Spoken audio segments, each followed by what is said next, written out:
بسم الله الرحمن الرحيم. عن أبي هريرة رضي الله تعالى عنه قال قال رسول الله صلى الله تعالى عليه وسلم: إن أول الناس يقضى يوم القيامة عليه رجل استشهد فأتي به فعرفه نعمه فعرفها. الحدیث رواہ مسلم۔ نبی کریم صلی اللہ علیہ وسلم نے ارشاد فرمایا، قیامت کے روز سب سے پہلا شخص جس کے خلاف فیصلہ آئے گا وہ ہوگا جسے شہید کر دیا گیا۔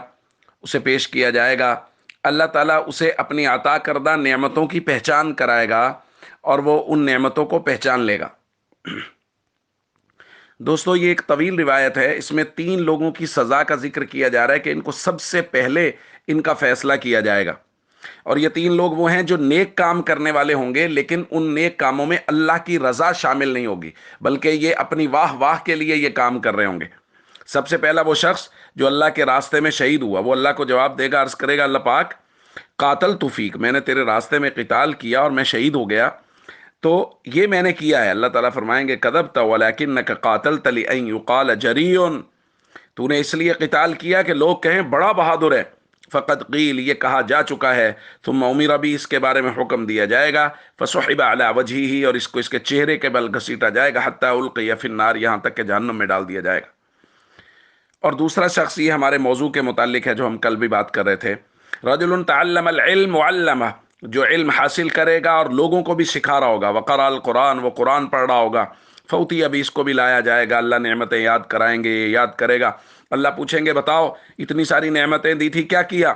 وہ کہے گا تعلمت العلم، میں نے علم کو حاصل کیا، وعلمتہ، لوگوں کو میں نے علم سکھایا، قرأت فیک القرآن، تیرے لیے قرآن پڑھا۔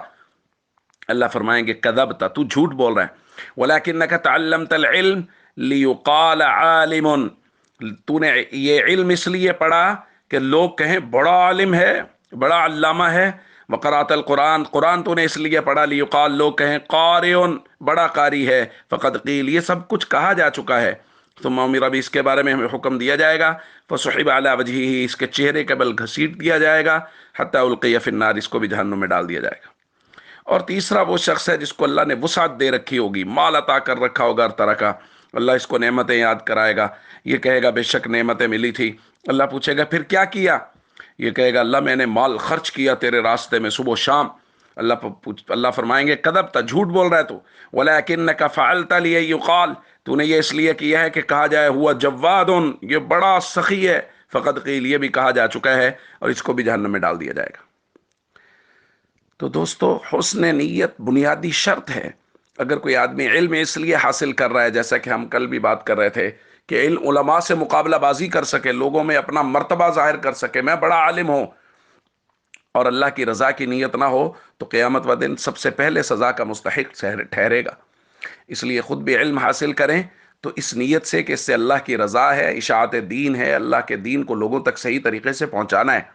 اور جو لوگ سوشل میڈیا پہ بیٹھ کے آئے روز علماء پہ نکتہ چینیاں کرتے ہیں، نقائص بیان کرتے ہیں، اور جو علماء گزر چکے ان کے بارے میں بھی وہ کمنٹ پاس کرتے ہیں، ان لوگوں سے ہمیشہ بچیں کہ یہ وہ لوگ ہیں جو صرف لوگوں میں یہ کہلوانا چاہتے ہیں کہ میں بڑا علمی کتابی ہوں۔ تو ایسے لوگوں سے ہمیشہ بچنے کی کوشش کریں۔ السلام علیکم ورحمۃ اللہ وبرکاتہ۔